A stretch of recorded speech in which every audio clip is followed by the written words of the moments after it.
And welcome back, ladies and gentlemen, to the VGC side stream. We are back here again, bringing you all the energy and more VGC than what you can find on the mainstream. My name is Simon van den Borgs, and I'm of course joined by Costa Dynamos, and we are super elated and excited to be saying that we are here at top 16 and we are able to watch some great matches because these trainers have been hungry all day, and now that they got here, they're hungry for more.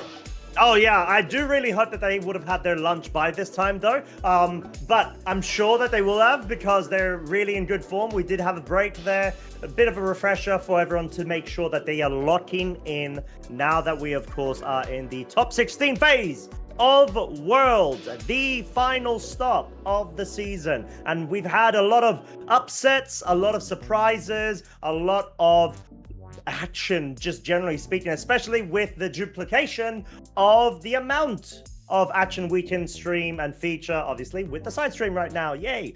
Which has been fantastic. It's been such a pleasure being able to not only cast with yourself, but also have all of these hype matches that we've been able to feature. And guess what? We will have more coming up very shortly. But in the meantime, as we did mention, we do have a top 16 right now. There are a couple of additional matches that are being played out on the side, but what we're going to be featuring very shortly is going to be Mao Harada versus Yoshitaka Izawa, and it's going to be such a fantastic bout.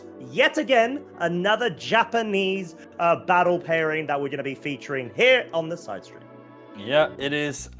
You know what? We already said it. The buff this year is very real. So that means that these players have to go up against each other to try and stop the tidal wave that is Japan. And I'm very excited that we have Ho-Oh on stream in just a bit as well.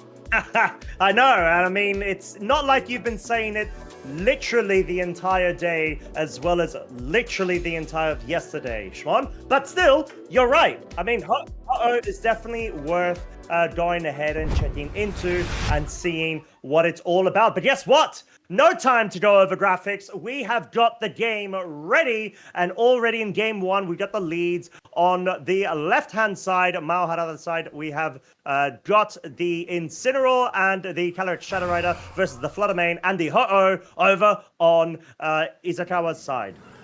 Yeah, interesting to see at the very least, because we have two Pokemon that seem to be quite strong in regards, like Incineroar plus Calyrex, a very strong duo that we've seen time and time again. But now this Ho-Oh really showcasing that it has the bulk and that clear amulet to not really care about Intimidate, as we have Fake Out coming out, but not working onto this Flutterman as it did not Terrestrialize. No need to terrestrialize. Very gutsy play as well in the face of a Fluttermane in particular. But this will mean that the Ho-Oh is going to be able to be a tiny bit faster. Not quite fast enough just yet to be able to be outspeeding the Calyrex Shadow Rider, which has got a nasty plot set up. So +2 of its special attack and no burn incurred from that Sacred Fire. Of course, always having the 50% chance to do so. Yep, 50% chance, but not this time. The coin flip literally falling on its tail there in that regard. But now with this nasty plot, normally Ho is able to really sponge these hits from Acid Barrage, but a +2 life orb boosted Acid Barrage is still something that can very much hurt. And we had a little sneak peek already of the Pokemon in the back. There is that Clefairy that is able to redirect any sort of move and have the support, of course, as well with that Friend Guard. Protect coming out from the Calyrex, trying to keep it safe at first. Yeah, exactly that. You just want to make sure that you position yourself to the point where you can offer some more support. So I feel like this is most likely going to be the Incineroar trying to get a pivot going, but very well identified from Izawa there, being able to try to focus down, expecting the protect, but unfortunately not quite enough to pick up the KO. And this is quite important because it allows the Incineroar to get that pivot motion going, and most importantly, survive for a future turn. Bring that Clefairy in. You've got the Friend Guard. You've got the Follow Me available. There is no spread type move aside from the Icy Wind in play and available from Izawa's side. Yeah, exactly. So looking at the options at hand, Icy Wind is a move that you can still click. You will have that speed control. But as long as this Clefairy is here to support and make sure that this Calyrex is not going down after an Icy Wind and a Life Orb boost, but then providing potentially a double knockout on these targets could prove to be quite detrimental here. So looking at the options, what is Mao Harada's play here? As it is going to be a Terra coming out. Yeah, Terra coming out in the form of the Flutter Mane in order to be able to capitalize off of the fact that the Calyrex Shadow Rider is facing it down. You want to be able to be immune to those insanely powerful Astral Barrages and force a single target type move if you do want to try to focus on the Flutter Mane redirection from the Clefairy. Only followed by that Icy Wind. 30 hit points remaining on the Calyrex, which means it's coming very close to its own Life Orb recoil range, as the Sacred Fire will deal just beneath half on the Clefairy. Astral Barrage, however, does come out. The immunity is available on the Flutter Mane, and the Ho-Oh absolutely gets rinsed of its worth with the Life Orb boosted atop the +2 special attack multiplier. They both compound together at astronomical heights, and now we get a +3 on just to boot on top of that. Yep, +3 Calyrex there, but of course being very low, so an Ice Wind could very well put this Calyrex out of its, well, honestly, little red HP there in that regard, as now the Flutter Mane can provide Ice Wind support as the Clefairy is actually opting to protect first off, trying to keep itself safe for just another turn. Yeah, and I think it's so crucial because you want to make sure that you get the most mileage as you can, given the fact that the Calyrex at this point is just going to be going down. You want to be able to bring in that Koraidon safely straight after and perhaps position yourself to the point where you can directly threaten not only the Flutter Mane, but most crucially, this Raging Bolt that has the potential to start running away. Given the fact that Calyrex is now down, means that you do really need to try to find ways to be able to directly threaten it, since now it doesn't have a terrestrialization available, which normally would be the Fairy Terra. Because it's an Assault Vest, means that it could have a tiny bit more of investment when it comes to its bulk. Yeah, and now Koraidon onto the field, putting up the sun, giving a photosynthesis boost to Yoshitake's Pokemon, which will be, of course, the boost to its special attack of this Raging Bolt and the speed of this Flutter Mane, giving this Flutter Mane another option to still dish out some damage before going down to any sort of move from this Koraidon. Because as soon as you're getting rid of that Clefairy, you then are free to attack into that Koraidon. And we already know what's in the back. It's a Incineroar on very low HP, as we have the Terra coming out into that Koraidon, going on from maximum offensive. Yeah, exactly. You want to be able to capitalize off of the fire type moves coming out from the slot, but most crucially also not be susceptible to any sort of Moonblast or Icy Wind focus. And Helping Hand means Koraidon's going for max damage, Flutter Mane going for the Protect here, making sure it has nothing to do with this Koraidon on the onslaught. Low kick is enough to pick up the one-hit KO thanks to that Helping Hand boosted powerful juggernaut of a move, and all of a sudden that's exactly what Mao was targeting, completely ignoring the Flutter Mane by going for the Fire Terra type. That was a spectacular thing to say the very least from Mao. Seeing the option that the Flutter Mane did have Protect, while as we have seen that the Rage Bolt is carrying that Assault Vest, is unable to Protect, and we saw the power of Low Kick right now. No, just maximum power and no repercussions whatsoever, as now you're being put in a position where the Clefairy is still able to redirect the move, and you're able to just again attack with your Koraidon, get a Flame Charge boost onto this Flutter Mane, for example, while the opposing Koraidon is unable to Scale Shot. Yeah, exactly. Because of the redirection, we see something folding there. I think it may have been a double protect attempt from the Flutter Mane. Unfortunately, not going to be able to do it, as the Flare Blitz is enough to pick up the KO onto the Clefairy. Of course, you cannot risk targeting a Scale Shot into the Koraidon over on Mao's side because of the redirection. But the question is, which slot will Mao target? It is going to be the Flutter Mane that cannot protect itself. It will be going going down to that flame charge out of all things, guaranteeing Mao's Koraidon will be faster than Yoshitaka. And not only that, you've got that Incineroar in the back. You've got Intimidate support, you've got Fake Out support, and you outspeed. Surely at this point, you've got so much more advantage versus Yoshitaka's side. Yeah, this seems like a very hard call to make, as it is just a forfeit on Yoshitake's side, and seeing the writing on the wall in that regard. What is the adaptation that is very possible? We saw earlier the Incineroar being able to survive was kind of crucial in that end game, being able to still provide some support, because if the Incineroar was not there, there could have still been the option of your own Koraidon being able to survive, and maybe a maximum amount of rolls of scale shots as well, being able to pick up the KO in that regard. But that Clefairy putting in the work what it needed to do. Okay, the Calyrex might be gone, but I still have a job to do, is what that Clefairy definitely said in that game. Yeah, I think the low kick was so crucial there. The fact that, like we've already mentioned a couple of times today, you got increased base power based off of the weight of the average Pokemon, especially nowadays in the current meta. You got such heavy Juggernauts, left, right, center. Raging Bolt just fell victim to its own weight there in that case because of it, all of its maybe height that it has. That means it was such a greater fall, especially when you had a big low kick like Helping Hand boosted coming from Koraidon. So very tough, but talked about adaptations then.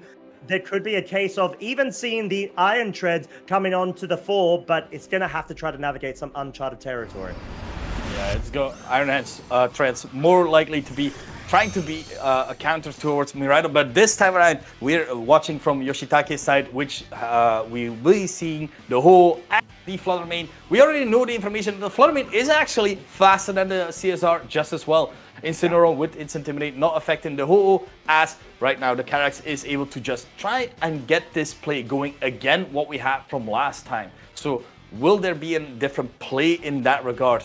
I don't really think there's a lot of leeway that you can give this Calyrex, but you need to be able to punish it as fast and as soon as possible. Yeah, that's a really good point, because if you allow it so much more room for momentum, it's just going to be able to pick up those very important necessary KOs it needs to in order to be able to open up the playing field for Koraidon for a late game sweep, as we do actually see a protect focus here, and clearly that being the target of choice with the Icy Wind. Yet again, similar to what we saw in Game 1, trying to slow things down in terms of which a Pokemon the Calyrex can actually outspeed or not. So I wouldn't be completely surprised to see the Ho-Oh focusing into the slot here, but seems like it was just trying to focus on the Calyrex, was met with the Protect, allowing Mao to get that Incineroar pivot move going onto the Flutter Mane, breaking the Focus Sash, of course, get via the U-turn, and it just now allows you a point where you're probably going to be able to either bring the Clefairy in for further support when it comes to being able to redirect and such, because I don't think it's time for Koraidon to come back in just yet. There's nothing that's been weakened down to the point where you can pick up a KO maybe with a Flame Charge or something like that on the Flutter Mane. Yeah, no, that's an excellent point to make. I think Mao is also thinking about the options that Yoshitake is able to make, because there could very well still be a Brave Bird coming into that slot. But however, it is the Koraidon coming in, putting up the Sun, giving the Flutter Mane a boost as well to its speed thanks to the Photosynthesis ability. Now being certainly faster than this CSR and the Koraidon as well. Giving the option now as well for a very strong Sacred Fire just as well. Yeah, exactly. Especially if you can, let's say for example, you just missed the KO, you could easily get the burn and it may just put it within range of getting picked off. And I think what Mao's identified here is that if you Terra Fire with your Koraidon from the get-go, you go for the Flame Charges, you can pick up the KO with the Sun support on the Flutter Mane, and maybe position yourself to the point where this Ho-Oh will start getting whittled down a bit more quicker, so you could start getting more momentum. Yeah, the Terra onto that Flutter Mane, trying to make sure that it is not going down to an Acid Barrage whatsoever, being able to still provide a potential Icy Wind in that regard. Low kick, of course, not going to be the move of choice for Koraidon itself, but a strong Flame Charge can very well do business here, as the Terra is going into that Koraidon as well. We have the Terra on the Koraidon, meaning that Flame Charge is boosted by the Sun, boosted by its typing, and boosted by Koraidon's ability Orakium Pulse as well. Yeah, and this is a really risky play from Mao. If he doesn't go for the protect on the Calyrex, as it's susceptible to a Shadow Ball, but no Shadow Ball to be found. Just going to be the Icy Wind from Yoshitaka, clearly favoring the mid lane play here and not wanting to go hard on the predictions, but that may have been a requirement in the scenario, as we're going to have to see how this unfolds. Clearly, the Calyrex was actually trying to target down the Ho-Oh there, as well as the combination of the Koraidon. So the Ho-Oh actually the prime target right now for Mao. Yeah, seeing that Ho-Oh in the sun, Sacred Fire doing a lot of damage earlier already, fearing the power that is, of course, this, well, this legendary bird being able to just absolutely demolish targets in front of it. So we are seeing the switch out, trying to make sure that whatever is coming in will be a better check for that Ho-Oh fire move, because it is that Incineroar. Yeah, and Incineroar is probably what Yoshitaka was expecting the prior turn, henceforth why you didn't go for the Shadow Ball focus in that case, and you just went for the very safe Icy Wind. But being brought right now acts as such a good way to be able to lock and pin this Flutter Mane into either switching out the subsequent turn or not because of the fake out pressure. But we have Ho-Oh set up the Tailwind. Speed is in favor, most definitely. I don't think there's been any sort of doubt on Yoshitaka's side. And the Koraidon trying to pick off that Flutter Mane, of course unsuccessful and met with the Protect. Yeah, so very well played by Yoshitaka. Immediately being able to read the correct protects, who to protect at what turn, giving the opportunity for this Ho-Oh to set up the Tailwind now as well. Now being able to retaliate with a strong Brave Bird in combination of Moonblast. This Flutter Mane itself has taunt, but not really being able to work on any sort of parting shots on this Incineroar, as the Flutter Mane is opting to switch out, seeing, okay, my use is not over yet, I'm gonna switch out, I'll be back. Yeah, exactly, and I don't think you can afford to let the Flutter Mane go down there if you're Yoshitaka. But the fake out actually going into the Ho-Oh slot, Mao absolutely reading that defensive play that they forced into the Flutter Mane. We're going to be seeing the Flare Blitz, if I'm not mistaken. Apologies, the Flame Charge into the Koraidon makes the most sense. You can guarantee the KO from that range. And most importantly, now you start gaining more speed. But there's still the Tailwind in effect over on Yoshitaka's side. Yeah, Tailwind is in effect, and the option of Scale Shot is very much there as well. Incineroar can be switched in, again, trying to get that Intimidate off right now. To maybe make sure that this Koraidon is not able to pick up KOs. But now, within Tailwind, with Collision Course in his left hand, with Scale Shot in his right hand, being able to target any of these two targets on, I'm trying to get a full-on KO here. So I do feel the momentum is very much in Yoshitaka's side.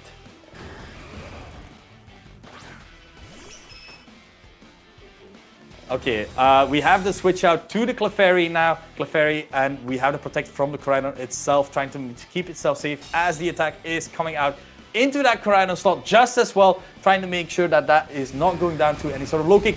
Brave Bird, however, going into that Koraidon, but thanks to the added bonus of that Friend Guard, not taking all of that much damage there. Yeah, exactly. And in that scenario, you just have to sort of try to rely on the Friend Guard being able to go ahead and add that additional support when it comes to the buffer of being able to resist any sort of potential KOs going into that slot. But we still got it. 1 or 2 more turns left of Tailwind that do remain. And in this situation, Mao needs to be able to navigate the board state as best as they can, as a collision course goes straight into the Koraidon, does not pick up the KO because Mao does still have the Friend Guard available. Low kick, not enough to pick up the KO on the Koraidon either, but the Brave Bird focus, of course, double up is more than enough. No redirection is the most crucial thing to call out here from the Clefairy, not even opting to go for it in this scenario and relying more so on an encore potential, which will be the target onto the Ho-Oh's Brave Bird. Yeah, Brave Bird now is the move selected by Ho-Oh. I will have to be clicking that until 3 turns pass or the Ho-Oh switches out. Incineroar is not able to intimidate that Ho-Oh just yet, but that was a very clean play there, recognizing that this Clefairy might not even go for any sort of helping hand or follow me, or rather try to go for a protect in that regard. So very well read to just go for the collision course and make sure that at least the Koraidon first off is gone as well. Yeah, and that's really what you need to do if you're Yoshitaka. You're one game down already. You need to try to make the big plays in the right situation. That's clearly what they have been able to do, especially when they had a really good way of setting up the tailwind when not a lot was going on the battlefield and be able to capitalize off of that. But we do have a scenario where Mao does have the potential of still going for that setup potential with the redirection available, with the Incineroar on the back to be able to sort of essentially play around with each and every turn with the fake out cycling and the friend guard being brought back in. But we see Yoshitaka switching their Koraidon now and bringing the Fluttermane back in, wanting to reinforce that speed control. Yeah, follow me from the Clefairy, trying to make sure that that this Brave Bird will not be targeting that Calyrex Shadow Rider, as the Calyrex Shadow Rider is thinking quite some naughty thoughts there, as it is nasty plotting. Brave Bird coming out into that Clefairy, critical hit, doing massive amount of damage. But now we are still in a position where an Icy Wind could lower the speed of this from this Calyrex, as you are able to bring out your Koraidon at a later stage as well. The Clefairy is low as well, so despite the Eviolite, it can go down to a exemplary Moonblast from this Fluttermane. And that's the advantage of terrestrializing your Fluttermane earlier on in the game to make sure that you can switch it in later on to any sort of road Astral Barrages that do come out from that Calyrex Shadow Rider. But we've got a scenario where, once again, speed control is definitely in effect from Yoshitaka's side. You got some options of going for the direct KO onto the Clefairy, as long as you're able to pick up the KO onto the Calyrex and survive an Astral Barrage. But seems like Yoshitaka is actually preferring to switch the Koraidon in here. You've got now Photosynthesis in effect, but also maybe acting as a sort of sacrificial lamb when it comes to this board state scenario.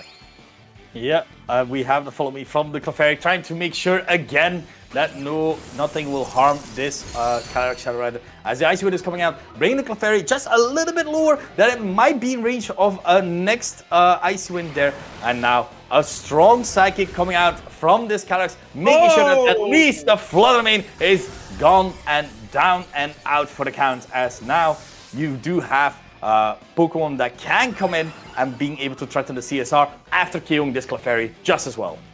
I'm not 100% sure if we've only seen one Icy Wind speed drop on that Calyrex or two. Because if it's two, the Ho-Oh will be able to outspeed this Calyrex, especially because what I'm seeing here is Koraidon goes, checks the Clefairy, and then you go ahead and you check that Shadow Rider with the Sun up, with your Sacred Fire, of course, being so powerful, and then again, you're also covered by the Clear Amulet item, so that means that even if Incineroar does switch in here, you're able to still pull it off. But this sort of invites Mao to go on the defensive straight away and maybe get a defensive switch of the Incineroar back in at some point in order to be able to have Fake Out online in the subsequent turn. But it's sort of a bit dicey, no pun intended with the loaded dice. I don't think there's any sort of need for you to go for it here. You just need to make sure you pick up the KOs, and there's no protects.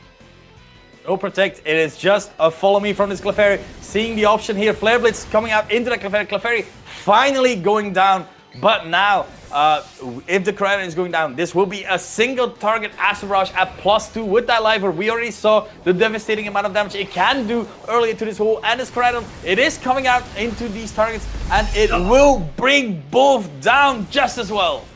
Wow, double KO. Like you said, I don't think there was any chance because of the Nasty Plot being set up for this Ho-Oh to be able to survive. And we've got a very similar situation from Game 1 being mirrored in this Game 2. And even though Sun is up, we've got Photosynthesis, we know that this Raging Bolt is Assault Vest. It cannot forego or nullify the Fake Out in any effect. The question is, can it somehow survive a +3 Astral Barrage single target from this life orb? I don't think so. And I think Yoshitaka has absolutely seen that to be the case. We've got the winner of that set. Mao Harada has progressed into the top 8. Wow, what a spectacular game to see at the very least. Ho-Oh put up a brave fight, and I will not cry about it. But what an exemplary game, showcasing why Calyrex is such a powerful Pokemon just as well. Like like despite Yoshitaka having the speed advantage at so many times, the support of that Clefairy, of that Incineroar, just proving how good they are to help their king, that is that Calyrex, being able to try and set up and sweep. Yeah, exactly. And it's sort of the strategy of protect the king, queen, monarch, whatever you want to call it. But the fact of the matter is, it works. It works so well. But you need to be able to make sure that you got some very key elements and components that fit with that strategy. You got the redirection. You got the fake out / disruptor / damage. Nullifier of sorts, or debuffer in this case, being the Incineroar. And then you need to be able to have something that can start sweeping endgame. Isn't just your setup. You can have more immediate offensive pressure, and that is that Koraidon, which we saw to a great effect. However, it felt like Yoshitaka was absolutely in the driver's seat all of that early to mid game, but at some point, as we saw the tailwind starting to expire, as we saw that the Fluttermane was brought in but then got KO'd straight after, I think that was a very key turning point. Yeah, exactly. Mao realizing that Nasty Plot was still really important, being able to KO the Fluttermane like that, because Fluttermane has a very decent special defense, being able to potentially even survive a Psychic with only the Life Orb boost at that range. So Mao recognizing that and not even willing to risk it in that regard. Clefairy being able to redirect and being able to make sure that whatever this Calyrex wants to do, I am there for it. I will be able to do it. And as you said, if there were 2 Icy Wind drops, there were a lot more options there for Yoshitaka. But unfortunately, the Fluttermane was focused on because Mao correctly assessed the threat. Yeah, and did it to such a great standard, and that's why they are in the top 8. So we've got our first top 8 placed trainer, which is, against Yoshitaka Izawa as well, who had gotten top 32 at Japan Nationals earlier this year. Did a really good job in going ahead and showing to such a great degree that, yes, even Ho-Oh can take you very, very far. Top 16, not too shabby. And like you said, 100% win rate until that top 16, which is incredible. Yeah, absolutely. It's one of those things where if you believe in a Pokemon and you have worked out how it can work in this current meta, because we have seen other picks pop up as well. We do know that, for example, James B is playing with Regieleki just as well, which is the only Regieleki as well. And speaking of that, you can watch that match in just a bit as well, because on the other side of the screen, they are still playing. But don't be alarmed. We will be back shortly with with another top 16 match. So get a refreshment, go watch the main stream, and you can return a grand return here for another top 16 match. So we'll see you in just a bit.